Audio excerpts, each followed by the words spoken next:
Pemilu Kada 2024 merupakan momen penting bagi Kota Palembang. Untuk memastikan keamanan dan kelancaran proses demokrasi ini, sistem pengamanan kota disiapkan secara matang oleh berbagai instansi terkait. Melalui kerjasama yang solid antara kepolisian, TNI, dan instansi pemerintahan, Kota Palembang siap menyambut pesta demokrasi ini dengan aman dan kondusif. Dalam menjaga keamanan dan ketertiban di tengah masyarakat, Polri memiliki peran vital dalam pengendalian massa, terutama saat terjadi unjuk rasa atau kerusuhan. Ada beberapa tahapan penting yang dilakukan dalam pengendalian massa, mulai dari upaya preventif hingga tindakan represif yang terukur.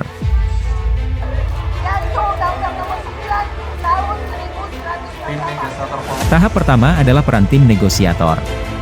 Tim ini bertugas melakukan pendekatan persuasif kepada para demonstran. Negosiator berupaya untuk berdialog, mendengarkan tuntutan, dan mencari solusi damai guna mencegah situasi berkembang menjadi lebih panas.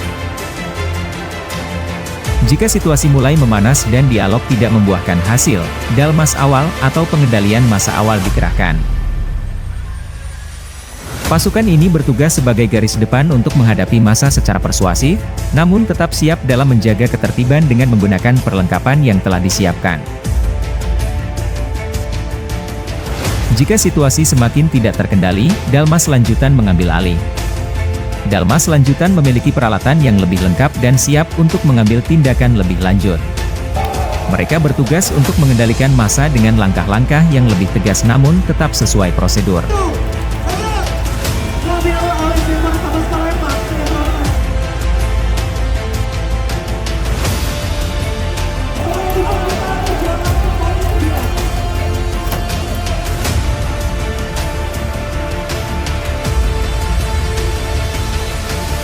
Dalam situasi yang semakin kritis, lintas ganti pasukan dilakukan.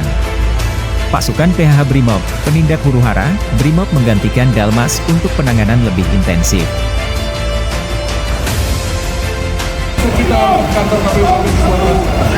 Brimob dilengkapi dengan kemampuan dan peralatan khusus untuk menghadapi massa yang sudah anarkis.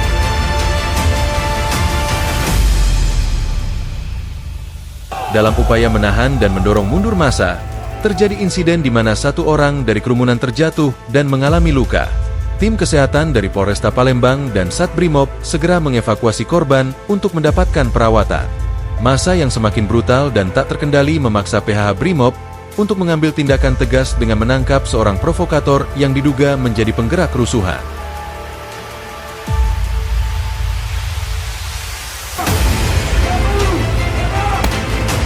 Namun, laporan dari Kasat Intelkam Polresta Palembang mengungkapkan bahwa setelah dibubarkan, sebagian massa melakukan aksi penjarahan dan perusakan di toko-toko sepanjang Jalan Jenderal Sudirman.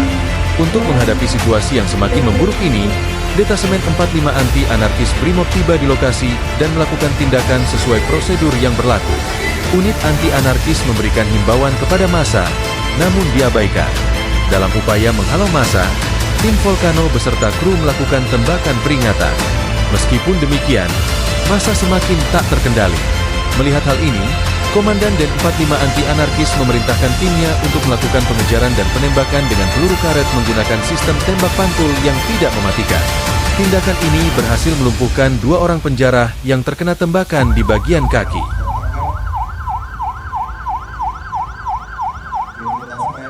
Suasana di kantor Komisi Pemilihan Umum, KPU, mendadak mencekam saat sekelompok orang tak dikenal melakukan aksi penyanderaan terhadap Ketua KPU, disertai dengan ancaman bom yang menyebabkan kepanikan di seluruh gedung. Simulasi penanganan krisis ini melibatkan berbagai unit taktis kepolisian untuk menangani skenario ancaman terorisme dan bahan kimia berbahaya. Dalam simulasi ini, kepolisian segera merespons setelah mendapatkan laporan adanya penyanderaan dan ancaman bom. Kapolresta Palembang segera berkoordinasi dengan Kapolda Sumsel untuk meminta bantuan dari unit kimia, biologi, dan radioaktif, KBR, serta Jibom Gegana.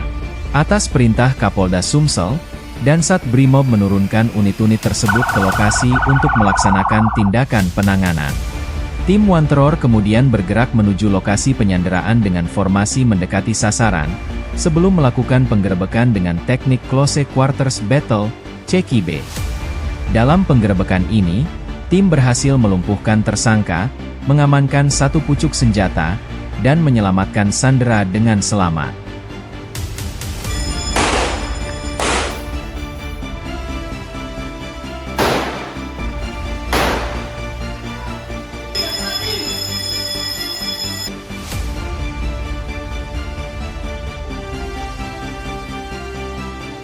Namun, saat evakuasi berlangsung, tim Wanteror mendeteksi bau menyengat dan melihat asap berwarna yang mencurigakan sebagai gas beracun. Laporan segera disampaikan kepada Dansat Brimob yang kemudian memerintahkan unit KBR untuk melakukan pemeriksaan dan penanganan. Unit KBR segera melakukan sterilisasi di tempat kejadian perkara dengan menggunakan alat deteksi canggih untuk memastikan keamanan area dari potensi ancaman kimia berbahaya. Setelah pemeriksaan, ditemukan bahwa asap yang muncul bukanlah gas kimia berbahaya, namun barang mencurigakan yang diduga sebagai bom. Unit J-Bom segera mengambil alih situasi dengan menyiapkan peralatan deteksi X-ray. Operator 1 yang mengenakan baju body armor, melakukan deteksi dan pemotretan terhadap paket mencurigakan. Setelah analisis, bom tersebut dievakuasi ke tempat yang lebih aman sebelum berhasil didisposal dengan aman.